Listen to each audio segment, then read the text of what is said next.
Melania was a model from Eastern Europe who was brought to the United States, who would attend these parties where the rich men would show up and mingle with the model. Melania's previously made posts about how proud she is of her nudes, but did you know that after Donald Trump and Melania met, she got what was called an Einstein visa? Right now, Russia, it's weaponizing Melania's past. I don't know if you know this, but on Russian TV, they frequently show Melania nude in order to mock Donald Trump. Before Melania was the first lady, before she was a meme, she was stepping into Manhattan's most exclusive nightclubs, the same places where influence, money, and scandal danced together. The first time Trump met her, not at a gala, but at the Kit Kat Club. Now those old connections, from shady visas to Epstein's jet, are being dragged back into the light by Russian TV. And Trump's reaction says it all. Before we move on, I would like you to subscribe to the channel and like the video. Imagine turning on the evening news, and instead of the usual talking heads or grainy war footage, you see your spouse's old nude photos playing on loop. That's not a bad dream. That's literally what's happening to Donald Trump right now. Russian state TV has been running Melania's modeling shots. Melania, Donald Trump's dark past, it's resurfacing in ways it's his worst nightmare. Donald Trump went to a club in Manhattan called the Kit Kat Club, where there were parties that were frequently thrown for very rich Manhattan elites, businessmen. How did Donald Trump meet Melania? On or around the same time he was best friends with Jeffrey Epstein and Ghislaine Maxwell. The more revealing ones, over and over like it's some kind of late night music video. This isn't a tiny background image during a news segment. We're talking full screen, slow pans, and the anchors making those smirky, knowing faces. Back in her early career, Melania actually embraced those photos. They were part of her portfolio, part of how she built her name in the industry. Those images were never hidden, never denied. She posed for the camera the way any model would, confident and unbothered. But now the exact same material is cast in a whole new light. Russian anchors and commentators pull them up to jab at Trump, saying they expose his so-called moral values as a convenient performance act rather than actual beliefs. It's a neat little trick for Russian media. They know Trump built part of his political brand on conservative, family values talk. Then they roll these old images and say, well, here's your family values, folks. The goal isn't subtle. They want to frame him as a man who preaches one thing and lives another, a leader who points fingers at others' morals while ignoring the big neon sign pointing back at his own home.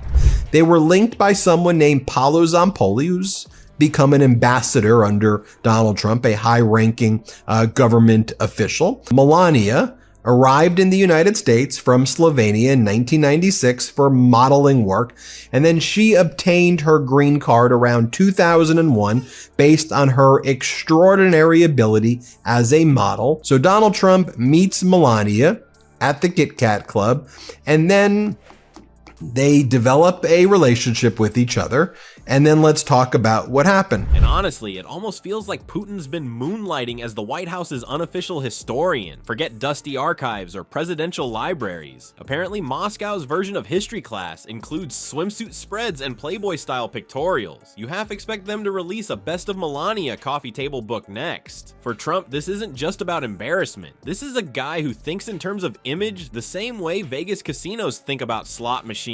It's constant. He likes to be able to shape and control every frame, every piece of coverage about him and his family. Having a foreign government's media blast out unflattering and sexualized footage of his wife is like a nightmare marketing campaign he didn't approve and can't shut down. So what exactly are they showing? It's not blurry paparazzi stuff or shady leaks. These are studio quality shots from professional published shoots. Fully nude, artfully posed, sometimes with another model, sometimes in set pieces meant to look risque. In the fashion world, they'd be seen as part of her body of work, but on Russian TV, they're turned into punchlines, stripped of that context, and reintroduced as dirty little secrets revealed to the masses. And here's the kicker. Well, the photos aren't even the beginning of why she's back in the Russian spotlight. The images might be the punchline right now, but the setup comes from a much bigger story. They tie straight back to the crowd she met Trump through, a scene as far from squeaky clean political fairy tales as you can get. And that's where things start to get even messier. The first time Trump met Melania wasn't some royal ball moment with chandeliers, string quartets, and polite applause. It was more vodka, velvet ropes, and the smell of expensive cologne hanging in the air. The place was the Kit Kat Club in Manhattan, a hot spot where the doors weren't just guarded by bouncers, but by invisible walls of status. Models, billionaires, gossip column regulars, and guys who thought they were billionaires but weren't quite there yet, all crammed into the same space. The music thumped, the drinks poured without mercy,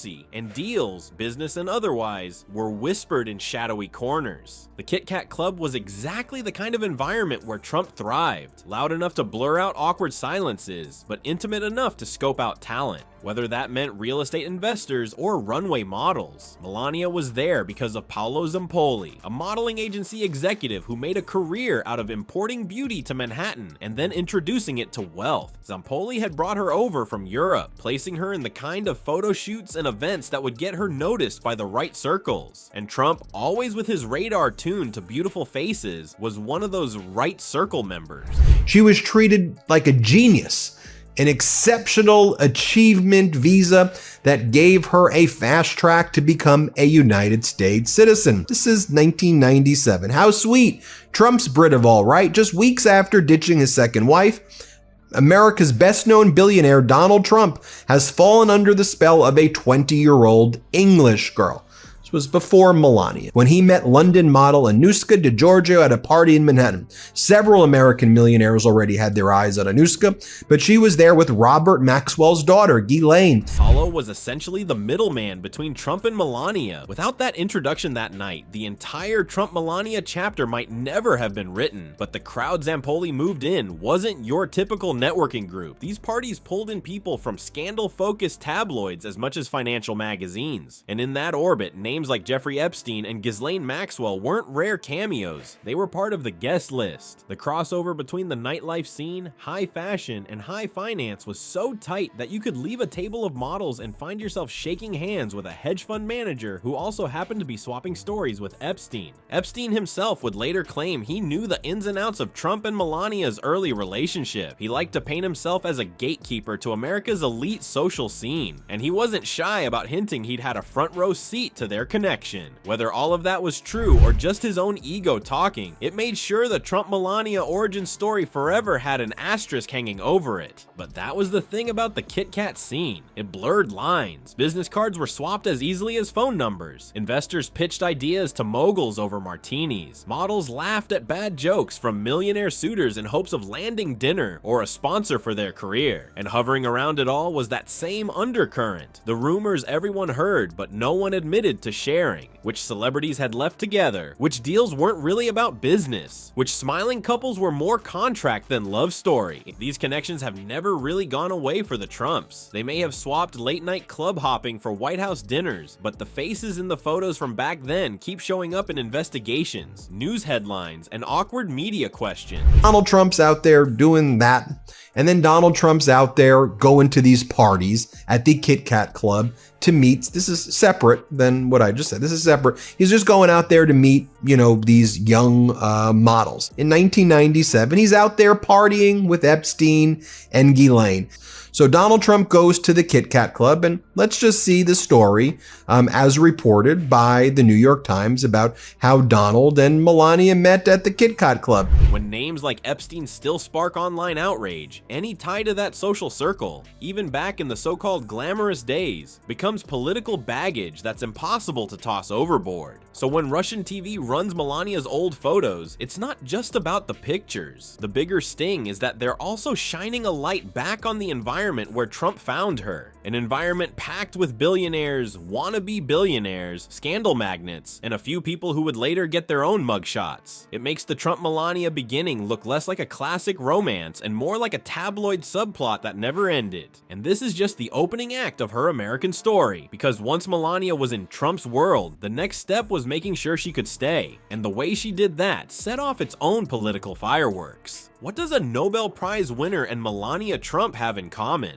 Well, according to the US immigration system, they could both qualify for the exact same visa. It's called the EB-1, but everyone likes to call it the Einstein visa because it's supposed to be for people at the very top of their field. Scientists making breakthroughs, world-famous artists, Olympic gold medalists, that sort of thing. You have to show extraordinary ability with national or international recognition. In other words, the government wants proof you're basically the best of the best. So it raised a few eyebrows when people found out Melania got one. She wasn't a household name at the time. She wasn't breaking scientific ground or reinventing the fashion industry. She was modeling. Yes, she had worked internationally. Yes, she had some gigs in high-end magazines, but extraordinary in the legal sense? That was a question for debate. The rules for EB1 don't make exceptions for "I met Donald Trump at a club once." So people were curious about what her application actually said and what evidence was shown to prove she qualified. Melania's path into the US wasn't unusual at first for someone in modeling. She came over for shoots, got work through agencies, and moved around for jobs. But after meeting Trump, things accelerated. The EB1 got her permanent residency, and from there it was the usual progression. Green card, a few years later, citizenship. Once she became a citizen, she had the right to sponsor close family members to come live in the US. And that's exactly what she did for her parents. They joined her and eventually became citizens as well. Now, that last part is where the political irony smacks you in the face. Trump, the same guy who spent rallies yelling about chain migration, had family chain migration sitting at his own dinner table every night. Now,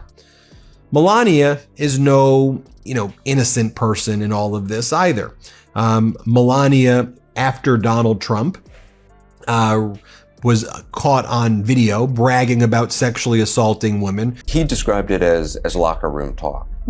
To you, I mean, you sort of alluded to that as well. Is that what it is to you, just locker room talk? Yeah, it's kind of two teenage boys. Actually, they should behave better. And then she was also one of the biggest spreaders of the birther conspiracies against former President Obama. She was used by Donald Trump frequently to go and attack Obama. Chain migration is the term politicians use for when immigrants who become citizens bring over family members. The exact policy that allowed Melania to reunite with her parents here. He promised to end it. He called it a disaster. But without it, Victor and Amalia Kanavs would still be living in Slovenia, not sipping coffee at Trump Tower. If Trump's immigration speeches were applied retroactively, his own in-laws would have been on the first flight out. Imagine Donnie Diapers at the podium telling the crowd how dangerous family-based immigration is, while the Secret Service is holding the elevator for his mother-in-law. It's sitcom-level hypocrisy, except it's real-life policy talk coming out of the mouth of a sitting president. Political analysts didn't miss the opportunity to point out that this was classic Trump branding. In public, be the tough guy on borders. In private, make exceptions for yourself because you're special